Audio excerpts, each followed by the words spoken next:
Vamos a estar viendo también de los otros evangelios. Entonces vamos a hacer la lectura de manera antifonal. Yo leo un versículo y ustedes me acompañan con el segundo y el último lo leemos juntos. Yo leo el primero. Oyéndolo, Jesús se apartó de allí en una barca a un lugar desierto y apartado. Y cuando la gente lo oyó, le siguió a pie desde las ciudades. Y saliendo Jesús vio una gran multitud y tuvo compasión de ellos y sanó a los que de ellos estaban enfermos. Cuando anochecía, se acercaron a él sus discípulos diciendo: el lugar es desierto y la hora ya pasada. Despide a la multitud para que vayan por las aldeas y compren de comer. Jesús les dijo: no tiene necesidad de irse, dadles vosotros de comer. Y ellos dijeron: no tenemos aquí sino 5 panes y 2 peces. Él les dijo: tráemelos acá. Entonces mandó a la gente recostarse sobre la hierba, y tomando los 5 panes y los 2 peces, y levantando los ojos al cielo, bendijo y partió, y dio los panes a los discípulos, y los discípulos a la multitud. Y comieron todos y se saciaron y recogieron lo que sobró de los pedazos, 12 cestas llenas. Y todos juntos. Y los que comieron fueron como 5,000 hombres, sin contar las mujeres y los niños. Señor, te damos gracias por tu palabra una vez más y nunca nos vamos a cansar de darte gracias, Señor, por haber dado tu verdad revelada a los hombres, Señor. Tu verdad que podemos hoy tener en nuestro idioma, que podemos, Señor, acceder a ella en cualquier momento. Y en ella, Señor, encontramos la verdad, encontramos las respuestas de la vida, encontramos, Señor, todo lo que necesitamos para vivir vidas, Padre, que te agraden a ti, vidas que estén obedeciéndote a ti, que busquen seguirte a ti. Gracias, Señor, porque el Señor Jesucristo estuvo allí entre los discípulos obrando de manera milagrosa, pero con el propósito de enseñarles algo a ellos y también de enseñarnos algo a nosotros. Y te pedimos, Padre, que tu Espíritu Santo obre en nuestros corazones y que podamos guardar esa enseñanza que tenemos allí. Lo rogamos en el nombre de Jesucristo. Amén. Amén. Pueden tomar asiento. Como decíamos entonces, el relato se encuentra en los 4 evangelios. Y nos complementa. Más allá, cualquier relato en la Biblia que esté en los 4 evangelios o que se nombre varias veces, si tiene algunas diferencias, nunca es para contradicción, sino para complementación. Este es un buen principio para leer la Biblia y para aprender de ella. Siempre que tenemos que buscar de qué manera complementan, cómo nos aportan más información de lo que está allí. Ahora, también otro principio muy importante para poner en práctica siempre que leemos la palabra de Dios es recordar que cada cosa está dentro de un contexto, ¿cierto? Y que para entender lo que está pasando en un pasaje es bueno a veces retroceder un poco y mirar en qué contexto se encuentra. Entonces pasa también aquí que en el versículo 13 comienza la palabra de Dios diciendo: oyéndolo Jesús. Y pues tenemos que preguntarnos qué fue lo que oyó Jesús. ¿Por qué? Es que él se fue a un lugar desierto y apartado. Entonces retrocedemos un poco y ahí en el mismo capítulo 14, en el versículo 1, se habla de que Herodes oyó la fama de Jesús y él dijo en el versículo 2, este es Juan el Bautista, ha resucitado de los muertos.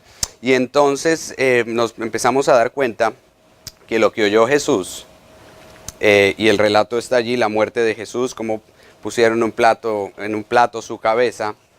Dice el versículo 11, y fue traída su cabeza en un plato y dada a la muchacha, ella la presentó a su madre. Entonces llegaron sus discípulos y tomaron el cuerpo y lo enterraron y fueron y dieron las nuevas a Jesús. Oyéndolo Jesús se apartó de allí. Entonces ya sabemos exactamente por qué fue que Jesús se apartó de allí. Había oído acerca de la muerte de Juan el Bautista, aquel del que el mismo Señor Jesucristo iba a decir que fue el más grande de los profetas.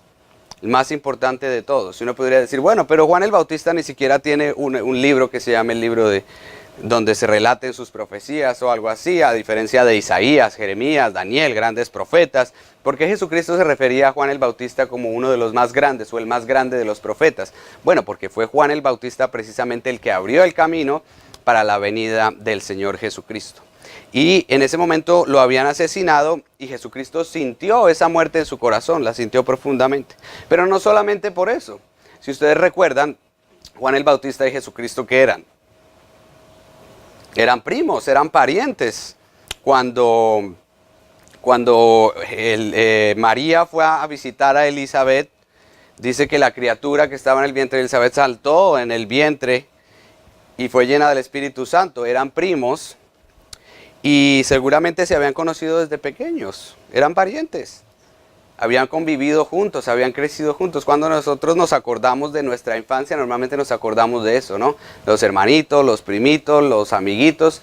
Y cuando uno crece, luego puede que se separe, tomen vidas separadas, caminos diferentes, pero uno siempre se acuerda con nostalgia de esos momentos. Y Jesucristo estaba sintiendo bastante la muerte de Juan el Bautista, más grande de los profetas y un pariente cercano de él. Y Jesucristo quería estar entonces solo. Quería estar en un lugar sin gente y por donde no pasara gente. Miren que la palabra ahí dice que se fue a un lugar desierto y apartado también. Lugar desierto donde no hubiera gente y apartado de cualquier camino donde no fuera a pasar nadie más por allí.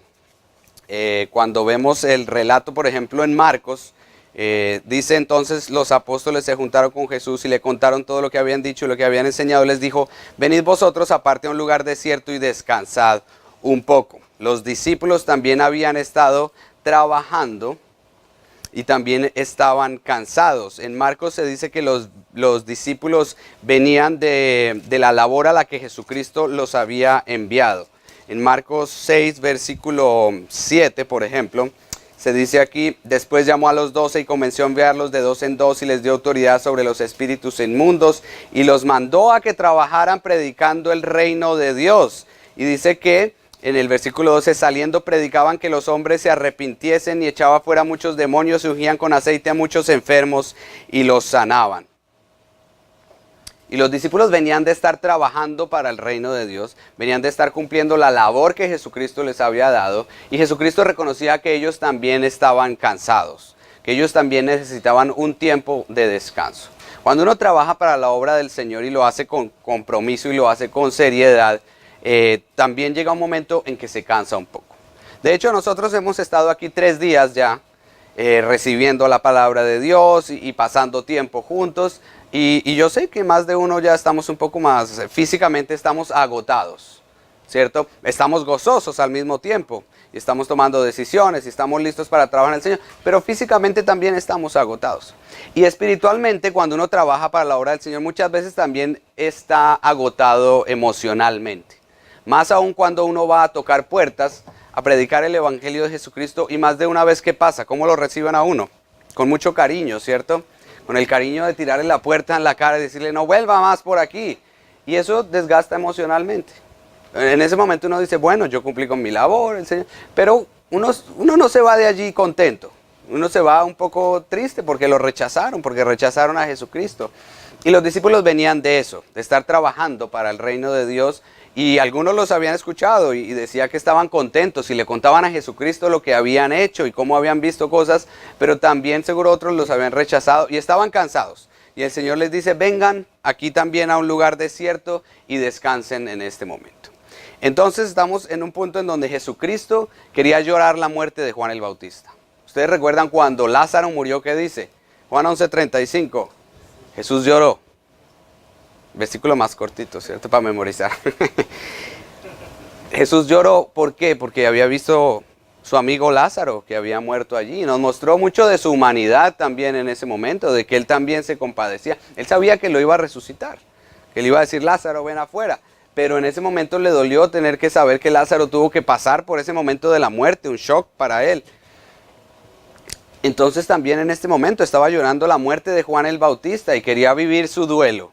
Y por eso se había ido a ese lugar desierto y apartado. Y a los discípulos les dijo: venid vosotros aparte a un lugar desierto y descansad un poco. Y hasta ahí estamos bien. Pues tanto él como ellos querían descansar. Era el momento, el maestro decía: es un momento de tomar un refrigerio. Pero ¿qué pasó? Dice allí el versículo 14, en Mateo 14 nuevamente: saliendo Jesús vio una gran multitud y tuvo compasión de ellos y sanó a los que de ellos estaban enfermos. El relato en Marcos dice que eran muchos los que venían, de manera que aún tenían tiempo para comer. Y luego dice: salió Jesús y vio una gran multitud y tuvo compasión de ellos porque eran como ovejas que no tenían pastor, y comenzó a enseñarles muchas cosas. Así que parece ser que realmente el Señor Jesucristo no tuvo tiempo de estar en ese lugar desierto y apartado, ni los discípulos tuvieron tiempo. Estaban buscando irse para allá, pero la multitud les seguía y estaban como ovejas que no tenían pastor y estaban en necesidad. Y el Señor Jesucristo tuvo compasión de ellos, a pesar de su deseo de estar solo, de llorar a Juan, de que sus discípulos venían física y emocionalmente agotados. Era el momento de suplir una necesidad. La multitud tenía una necesidad. Jesucristo reconoció esto y quiso enseñarles a sus discípulos y quiere enseñarnos hoy a nosotros lo que es el verdadero significado del compromiso y de la entrega. Que no importa muchas veces cuando nosotros tenemos una necesidad personal, hay que poner por encima la necesidad del otro y tener esa entrega para servir al Señor. Entregarse es aprender a renunciar al beneficio personal y aprender a ser de bendición para otros. Y el Señor Jesucristo y sus discípulos, los discípulos aprendieron del Señor Jesucristo que ese momento era necesario que ellos estuvieran allí con la multitud. Tenían las perfectas excusas para decir no, como ya lo vimos. Unos venían cansados de trabajar. El Señor Jesucristo quería estar en un lugar desierto y apartado, como muchas veces, otras veces lo vemos, ¿cierto? Donde Él se aparta para ir a orar. Se aparta para estar a solas con su Padre. Quería ese momento íntimo, pero aquí dice no. Hay una necesidad y hay que suplirla. Y hay que suplirla ya. No se puede posponer para después. Y esto nos enseña de esa entrega, de ese compromiso, porque muchas veces eso es lo que nos ayuda a nosotros a tener excusas para no servir al Señor en el momento en que se necesita. Y tenemos que aprender que debemos estar comprometidos para servir aquí y ahora. No mañana, no la próxima semana, ni en un año.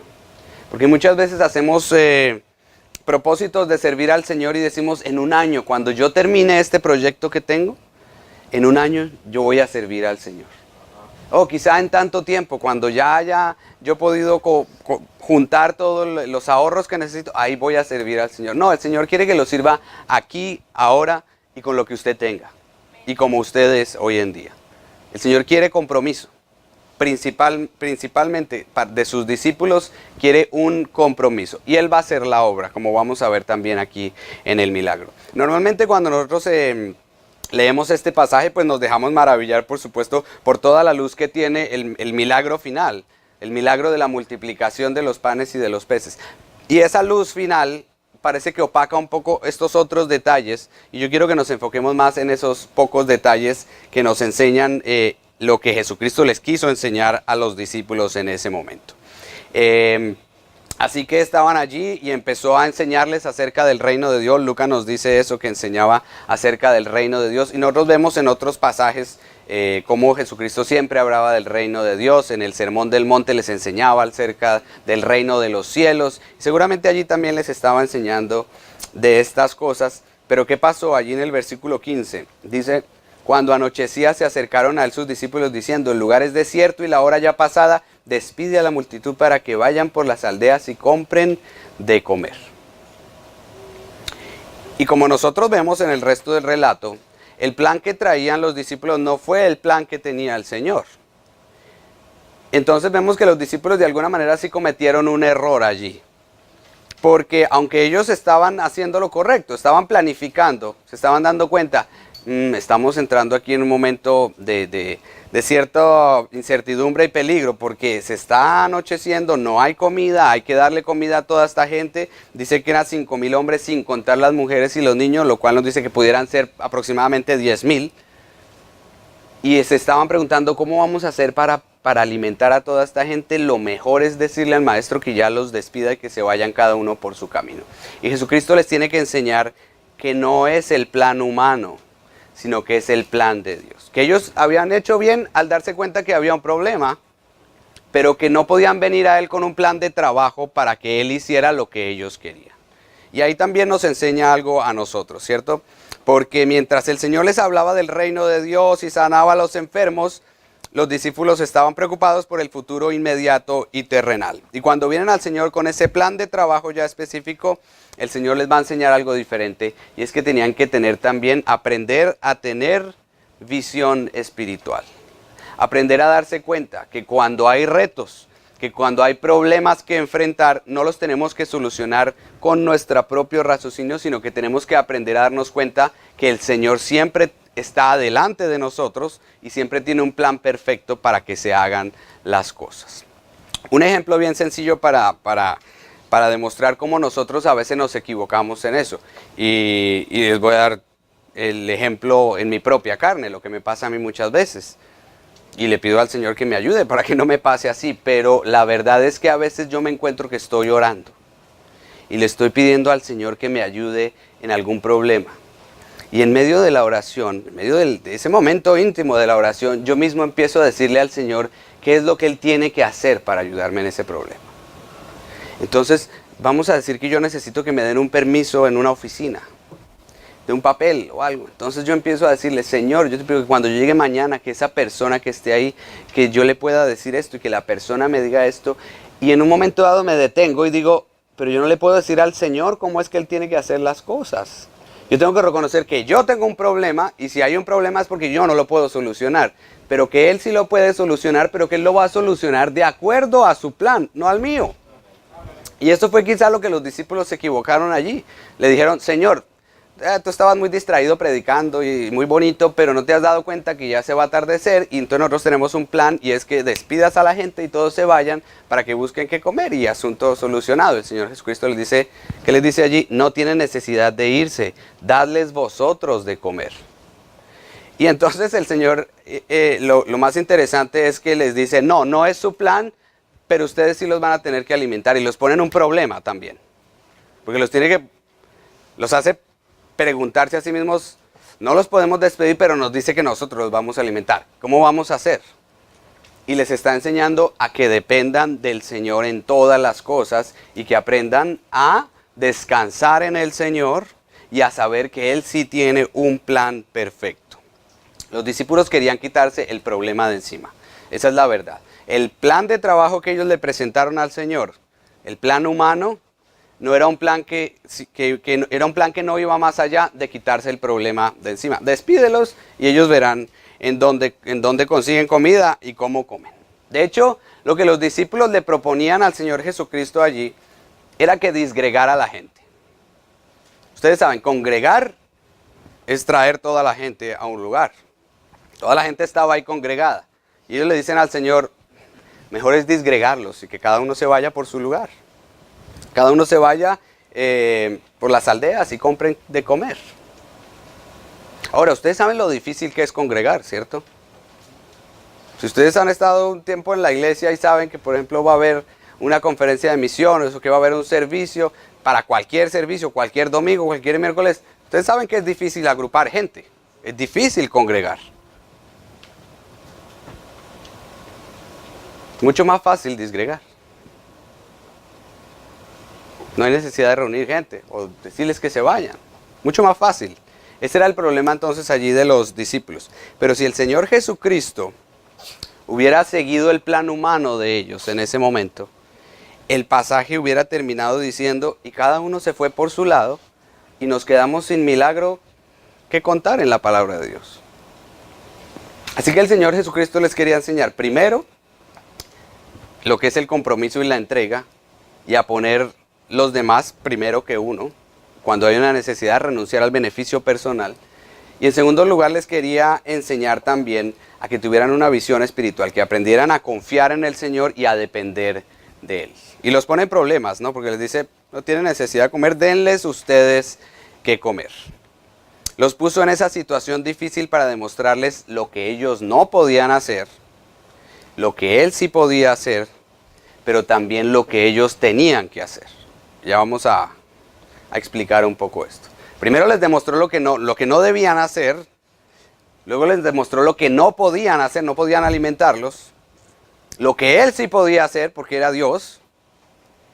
Pero también lo que ellos tenían que hacer mientras trabajaban para el Señor. Y les iba a enseñar a servir también en ese momento. En el versículo 16 dice, no tienen necesidad de comer, no tienen necesidad de irse, dadles vosotros de comer. Y ellos inmediatamente vuelven al plan humano. Y el versículo 17 dice, ellos dijeron, no tenemos aquí sino 5 panes y 2 peces. Es natural, por supuesto, porque uno tiene que partir de la base de lo que tiene, ¿cierto? Pero ellos cuando les dicen eso, cuando le dicen eso a Jesucristo, le están diciendo, esto no alcanza, no va a alcanzar. En el mismo relato en el Evangelio de Juan, en el capítulo 6, Jesucristo le pregunta directamente a Felipe. En el versículo 6, Juan 6, versículo 5 dice, cuando alzó Jesús los ojos y vio que habían venido a él gran multitud, dijo a Felipe, ¿de dónde compraremos pan para que coman estos? Pero esto decía para probarle, porque él sabía lo que había de hacer. Y lo interesante es que Felipe hace lo mismo, hace una cuenta. Y Felipe le respondió, 200 denarios de pan en el versículo 7. 200 denarios de pan no bastarían para que cada uno de ellos tomase un poco. Felipe hace un cálculo. Felipe era un hombre muy calculador, muy organizado. Y él le dice, si aquí hay aproximadamente unos 10,000, con 200 denarios, 200 denarios de pan no bastarían para que cada uno de ellos tomase un poco. El cálculo que se hace es que eso era el salario como de 10 meses. 10 meses de salario. Y él dice, 10 meses de salario de una persona no alcanzarían para alimentar a estos 10,000 personas. O sea, para nosotros podemos hacer el mismo cálculo aquí con tratar de pensar, si somos 10,000, ¿cuánta carne tenemos que comer? ¿Cuántos frijoles, cuántas tortillas y cuánta gente va a tener que estar trabajando para alimentar a todas esas personas, ¿cierto? Y él le dice, y aquí no hay toda esa plata. Yo estoy seguro que nadie aquí en el bolsillo tiene el salario de 10 meses. ¿Hay alguien que lo tenga? Podemos pasar las ofrendas otra vez también, para ver si... Y le está diciendo, ni siquiera con una gran cantidad alcanzaría para esto. Pero de nuevo, está mirando las cosas en un plano humano.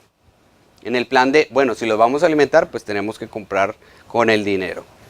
Y Jesucristo les quiere enseñar a que aprendan a darse cuenta de lo que el Señor puede hacer. El Señor los va a organizar y les va a dar funciones específicas que ellos van a poder cumplir mientras Él hace el milagro. Y esto nos deja algo para nosotros entender también hoy. Y es que el Señor quiere que mientras Él hace lo que nosotros no podemos hacer, sí hay ciertas funciones que nosotros tenemos que estar trabajando. Yo lo voy a leer, no tienen que ir allí rápidamente, lo voy a leer en el relato en Marcos, por ejemplo. Lo tengo acá. Se dice que les dijo, ¿cuántos panes tenéis? Y vedlo, y al saberlo dijeron 5 y 2 peces. Y les mandó que hiciesen recostar a todos por grupos sobre la hierba verde. Y se recostaron por grupos de 100 en 100, de 50 en 50. Entonces tomó los 5 panes y los 2 peces, y levantando los ojos al cielo, bendijo y partió los panes, y dio a sus discípulos para que los pusiesen delante, y repartió los 2 peces entre todos. Y comieron todos y se saciaron y recogieron los pedazos, 12 cestas llenas, y de lo que sobró 2 peces. Entonces Él les dice, ¿qué tienen? 5 panes y 2 peces, dádmelos. Después les dice, traédmelos acá. Hacedlos sentar. Los mandó a que ellos organizaran a la gente. Si Jesucristo les estaba enseñando el reino de los cielos, Él mismo podía pararse al frente con una voz potente que tenía y decirle, todos recuéstense en grupos de 50 o de 100. Pero Él dijo, no, vayan ustedes y organícenlos. Aprendan lo que es trabajar con la gente también. Mézclense con ellos, aprendan a tomar funciones de liderazgo y hagan que la gente se siente. Era lo que Él podía hacer, Jesucristo podía hacerlo, pero les estaba enseñando a ellos que podían servir también. Y Jesucristo quiere enseñarnos a nosotros a servir y a que tomemos esas responsabilidades dentro de la congregación para servir al Señor. Les dice, háganlos ustedes recostar. Cuando se relata en el Evangelio de Lucas, por ejemplo, yo lo voy a buscar, no tienen que ir allí, porque estamos saltando de un evangelio al otro. Cuando Jesucristo les dice allí también que los tienen que hacer recostar, Eran como 5,000 hombres, entonces dijo a sus discípulos, hacerlos sentar en grupos de 50 en 50. Así lo hicieron, haciéndolos sentar a todos. Y luego más adelante dice, tomando los 5 panes y los 2 pescados, levantó los ojos al cielo, los bendijo y los partió, y dio a sus discípulos para que los pusiesen delante de la gente. Nuevamente, él dice, ustedes son los que les van a servir a ellos. De alguna manera los discípulos estaban funcionando allí como diáconos. ¿Cierto? Ustedes saben que la palabra diácono quiere decir servidor. No es una posición de uno, ay, yo soy el diácono de la iglesia. No, es el servidor de la iglesia. Y cuando se establecieron los diáconos allá en el libro de Hechos de los Apóstoles, ¿era para qué? Para servir las mesas de las viudas que estaban allí. Y él les estaba enseñando eso. Hay necesidades dentro de la iglesia que se tienen que suplir. Y cada uno de ustedes tiene que aprender a tomar esas responsabilidades para que la iglesia funcione bien. El Señor va a hacer la parte que le corresponde a Él. El Señor va a hacer el milagro que solamente Él puede hacer. Pero mientras tanto, en la iglesia hay funciones que se tienen que cumplir y hay responsabilidades que se tienen que asumir. Y es parte de la entrega y del compromiso que Él les estaba enseñando allí también. Y luego, cuando termina todo el milagro, el Señor Jesucristo les dice también, está en el relato de Juan, yo lo leo, dice allí, cuando se hubieron saciado, dijo a sus discípulos, recoged los pedazos que sobraron para que no se pierda nada. O sea que al final también los mandó a que hicieran ¿qué? Que limpiaran, ¿cierto? Esa es la parte menos favorita por lo general dentro de la iglesia. Cuando hay comida, todos nos sentamos, comemos, y cuando es la hora de limpiar, pasa la bolita esa de paja, ¿cierto? Del desierto. Ya no hay nadie, se fueron todos. Pero el Señor Jesucristo les está diciendo ahí también, no, hay que hacer toda la función completa. Y hay que aprender a recoger también al final. Que no se pierda nada, es lo que está enseñando allí, pero dice, recoged los pedazos. Y en pocas palabras, dándoles esas funciones a cada uno de los discípulos, está diciendo, actúen, trabajen y sirvan. Y si ustedes quieren gozarse en el reino de los cielos aquí, tienen que aprender a servir en la obra del Señor constantemente. A tener los ojos abiertos para reconocer cuáles son las necesidades que hay, no querer quitarse el problema de encima, disgregando a la gente que cada cual se vaya y solucione el problema como pueda, sino trabajando juntos y sirviendo al Señor juntos dentro de la iglesia y asumiendo responsabilidades. Y el Señor les quiso enseñar eso allí. Y finalmente, el Señor les enseñó algo más. Porque el Señor no solamente multiplicó los panes y los peces, sino que Jesucristo también multiplicó la comunión allí en ese momento. Cuando Él los hace recostar en esos grupos, y mientras Él hacía el milagro y mientras llegaban los panes y los peces a cada grupo, esa gente estaba ahí reunida, estaba congregada y no estaban callados, estaban compartiendo. Si nosotros vemos la película de Hollywood, la escena de la multiplicación de los panes y de los peces, segurito que la van a poner así, todo el mundo está en silencio, mirando, y el Señor Jesucristo toma los panes y los bendice, entonces una gran luz, ¡wow! Y todo el mundo, ¡ah! Y entonces aparecen ya todos los panes y los peces y los reparten, porque las películas pasan por encima de todos los detalles y de todas las cosas importantes. Pero si nosotros nos imaginamos realmente cómo era estar allí, en ese lugar donde Jesucristo estaba enseñando y llegó ese momento, eran 10,000 personas. 10,000 personas no se quedan calladas de un momento a otro. Las 10,000 personas siguen hablando y siguen allí. Yo estoy seguro que ni siquiera todos se dieron cuenta de lo que pasó. La gran mayoría seguramente sí. Y ya cuando se dieron cuenta estaban comiendo, pues, wow, ¿qué pasó? ¿Cómo fue esto? Pero en ese momento Jesucristo les dice a los discípulos, repartan, háganlo recostar en grupos, yo voy a hacer aquí el milagro. Algunos estaban mirando, se maravillaron. No podemos entender exactamente cómo pasó eso, ¿cierto? Cómo fue que de 5 panes y 2 peces hubo comida para todos, pero pasó y lo creemos por fe. Y mientras tanto, esa gente estaba en grupos y estaban compartiendo entre ellos. Y estaban viendo las necesidades que había entre ellos. Había niños, ustedes saben, siempre hay los padres necesitan a veces ayuda con los niños. Y entonces se tenían que recostar en la hierba verde. Permítame, yo le ayudo con el cochecito del niño. Vamos a ponerlo allí, allí. La señora necesita ayuda para sentarse. Y ellos se estaban conociendo y estaban en comunión. Y Jesucristo multiplicó esa comunión. Si hubiera seguido el plan de los discípulos, cada cual se iba por su lado, se separaban completamente. Pero el Señor Jesucristo dijo no. Cuando hay una necesidad hay que mantenerse unidos también. No es el momento de irse volando. No es el momento de desaparecerse. Es el momento donde se comprueba realmente que usted ama el cuerpo de Cristo, que usted vela por los otros y que usted ama a cada uno de los que está aquí como su prójimo y reconoce que también él tiene necesidades y que usted puede orar por el otro, pero usted también puede actuar y servir al otro. Y Jesucristo les enseña estas pequeñas cosas en medio de esto. Y claro, Jesús finalmente está el milagro, que fue maravilloso. Pero aparte, después del milagro también, como vimos, el Señor les dice, recojan lo que sobró. Y yo siempre me pregunto, ¿por qué fue que sobró allí? ¿Por qué fue será que Jesucristo hizo mal el cálculo? Dijo, como cuánta gente habrá, no, pues yo voy a hacer comida que sobre, porque es mejor que sobre y no que falte, ¿cierto? ¿O será que Jesucristo no sabía cuánta hambre tenían o algo así? No creo que sea ninguna de estas ideas de mi corta mente que estoy presentando acá. Pero Jesucristo sí demostró que al final sobró más de lo que había al comienzo. ¿Había cuánto al principio? 5 panes y 2 peces. ¿Y al final cuánto hubo? 12 cestas llenas. Porque cuando viene la bendición del Señor, viene en gran abundancia.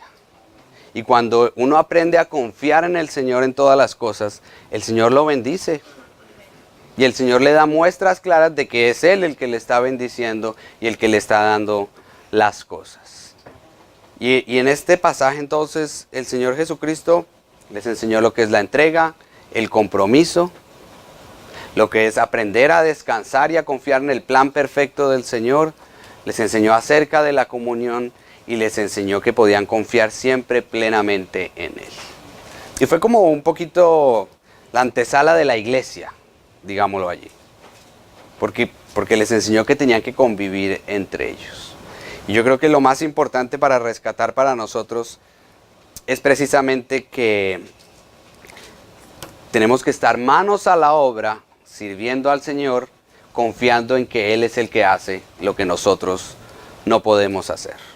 Usted dice, yo no sé cómo hablar bien el evangelio de Jesucristo, yo no sé cómo presentar el plan de salvación, me da vergüenza hablarle a la gente, no sé. Es que usted no es el que va a salvar a nadie.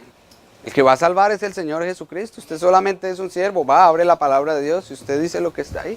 Si tiene la oportunidad, le cuenta su testimonio, lo que el Señor ha hecho en su vida. ¿Y quién va a hacer la obra en el corazón del incrédulo? El Señor.